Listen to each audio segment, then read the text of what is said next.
दुर्गापुर गांव में दो दोस्त एक गांव के ऐतिहासिक कुएं पर बैठकर बात कर रहे थे। एक दोस्त अपने दूसरे दोस्त को उस कुएं की ऐतिहासिक बात बता रहा था कि बहुत समय पहले की बात है।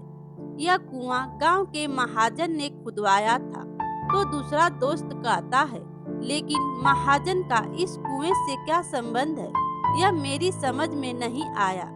फिर वह कहता है, कहानी तो यहीं से शुरू होती है। उस समय गांधी जी के भारत छोड़ो अभियान में लोग स्वदेश से जुड़ते जा रहे थे और दूसरी तरफ वर्ल्ड वॉर भी चल रहा था।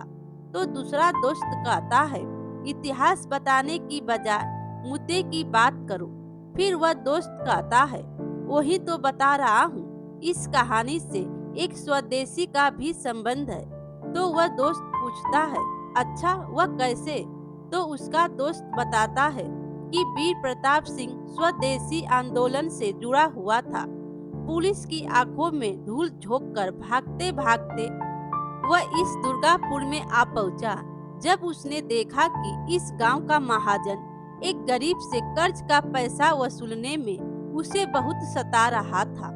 उसने देखा कि महाजन उसके घर पर दो लोगों को लेकर पहुंचा है और महाजन का आदमी कहता है, नरमी दिखाने से काम नहीं चलेगा मालिक, लगाइए इसे दो थप्पड़ झटपट करके, सारा पैसा सूद समय लौटा देगा। हाँ। फिर वह गरीब व्यक्ति हाथ जोड़कर कहता है, मुझे 2 दिन का वक्त और दीजिए मालिक, मैं आपके पैसे लौटा दूंगा।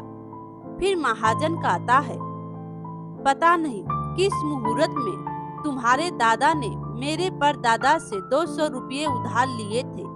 मूलधन तो रहने ही दो, तुमने अब सूद के पैसे भी कुछ दिनों से नहीं चुकाए हैं।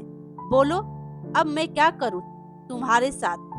तो वह गरीब आदमी कहता है, मैंने पैसे देना बंद नहीं किया मालिक, इस महीने जरा हाथ तंग था, इसीलिए मैं समय से नहीं दे पाया। तभी महाजन का आदमी कहता है, तुम्हारी इतनी हिम्मत, जिसकी बदौलत तुम खा रहे हो, पहन रहे हो, उससे जबान लड़ा रहे हो? फिर महाजन कहता है, अगर इस हफ्ते में मुझे मेरे पैसे नहीं मिले तो भूलना मत, मेरा नाम करोड़ी मल है। यह सारी घटना वह स्वदेशी वीर प्रताप सिंह छुपकर देख लेता है। फिर जिस दिन महाजन आने वाला होता है, उसके एक दिन पहले दोपहर में स्वदेशी वीर प्रताप सिंह साधु का वेश बदलकर उस गरीबों के घर आते हैं। वह गरीब आदमी और उसकी पत्नी दोनों घर के बाहर बैठकर आपस में बात कर रहे थे कि घर में एक चावल का दाना भी नहीं है और घर की एक तरफ की छत टूट चुकी है जो कभी भी गिर सकती है। ऊपर से यह सूद का बोझ। तो उसकी पत्नी कहती है, हाँ, कब ऊपर वाला अपनी कृपा बरसाएगा? तो वह गरीब कहता है, हाँ, ऊपर वाला हम गरीबों को अमीरों के इस्तेमाल के लिए ही बनाया है।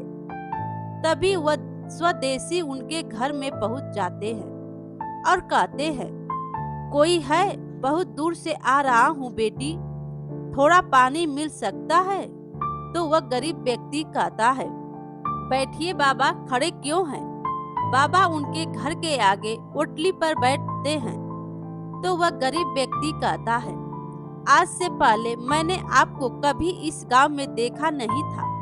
तो बाबा कहते हैं, मैं अमरपुर से ही आ रहा हूँ और धर्मपुर जाऊंगा, लेकिन रास्ता भूलने की वजह से कहाँ आ गया कुछ समझ नहीं आ रहा है मुझे। तभी उनकी पत्नी पानी लेकर आ जाती है। तो वह कहता है, इतनी तेज धूप में आपने इस गरीब की कुटिया में अपने कदम रखे हैं, पानी के साथ में 2 बतासे देने तक की हम में क्षमता नहीं है, माफ कीजिएगा। फिर साधु जी पानी पी लेते हैं, फिर कहते हैं, आओ मेरे पास आओ, यहाँ बैठो। साधु बाबा के पास वह बैठता है। तो साधु बाबा कहते हैं, हाँ, बृहस्पति की कक्ष में शनि ने प्रवेश कर लिया है, तुम लोगों की हालत ऐसी है। फिर वह गरीब व्यक्ति हाथ जोड़कर कहता है, हमारी ऐसी हालात कभी ठीक हो जाएगी? तो साधु बाबा कहते हैं, बुरे हालातों में टूटना नहीं चाहिए बेटा। अब जब मैं यहाँ आ गया हूँ तो फिर चिंता की कोई बात नहीं। फिर वह गरीब व्यक्ति कहता है, बोलिए बाबा, हमें क्या करना होगा? तो बाबा कहते हैं, लाओ जरा अपना हाथ दिखाओ। साधु बाबा हाथ देखकर कहते हैं, हाँ एक उपाय है। तो वह गरीब व्यक्ति पूछता है, कैसा उपाय बाबा? तो वीर प्रताप कहते हैं, सुनो, तुम्हें कुछ भी करने की जरूरत नहीं है। मेरे चले जाने के बाद पूरा घर अच्छी तरह से साफ करना, तुम्हारी किस्मत इसी घर में खुलेगी। फिर वह गरीब व्यक्ति कहता है, लेकिन सिर्फ पूरा घर साफ करते ही सारी मुसीबतें दूर हो जाएगी? तो वीर प्रताप कहते हैं, अरे बताया ना, तुम्हारी किस्मत इसी घर में छिपी हुई है, बस उसे ढूंढ निकालो।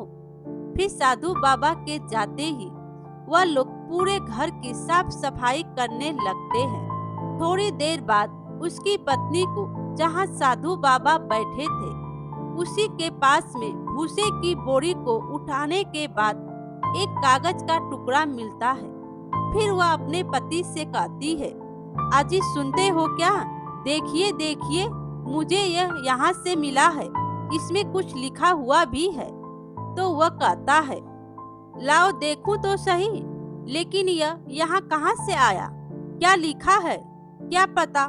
तो उसकी पत्नी कहती है, जब रास्ते से पोस्ट मास्टर गुजरे तब उनसे पढ़वा लीजिएगा। इतने में ही महाजन और उसके आदमी आ जाते हैं। फिर महाजन कहता है, क्या हुआ कर्जखोर, याद है ना? आज कौन सा दिन है? आज पैसे नहीं मिले तो फिर या तो तुम रहोगे या फिर मैं। फिर महाजन की नजर उसके हाथ में पकड़े हुए कागज पर पड़ती है तो वह अपने आदमी से कहता है, जाओ देखो उसके हाथ में वह क्या है। फिर महाजन का आदमी उसके हाथ से वह कागज लाकर महाजन को देता है। महाजन उस कागज को पढ़कर एकदम आश्चर्य में पड़ जाता है। कहता है, यह कागज तुमको कहाँ से मिला? वह मालिक घर साफ करते समय भूसा की बोरी में यह कागज रखा मिला। क्या लिखा हुआ है इसमें मालिक, वह बताइए। तो महाजन कहता है, वह कुछ नहीं, बस ऐसे ही लाइन खींची हुई है बस। फिर वह गरीब व्यक्ति कहता है, अच्छा मालिक, तो घर का सामान घर में ही रख देता हूँ, यह बाप दादा की निशानी लग रही है। फिर महाजन कहता है, आज जो पैसे देने की बात हुई थी उसका क्या हुआ? तो वह कहता है, मालिक अगर 2 दिन दे देते तो।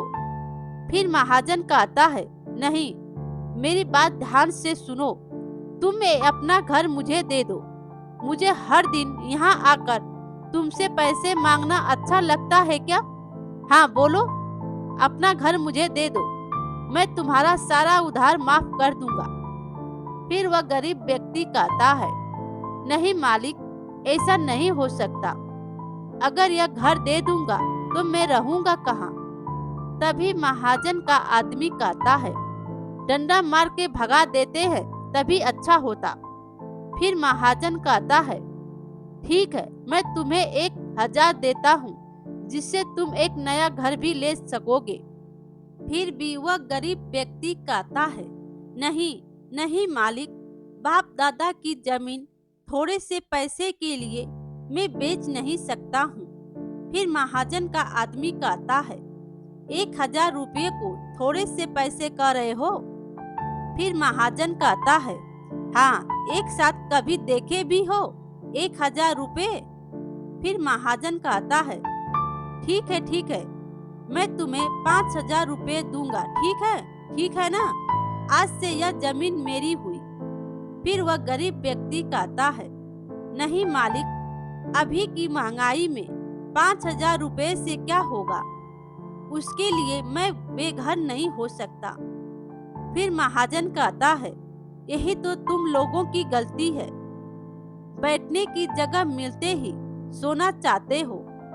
फिर महाजन कहता है, हाँ ठीक है 50,000 रुपये देता हूँ, लेकिन तुम्हें यह घर छोड़ना ही पड़ेगा।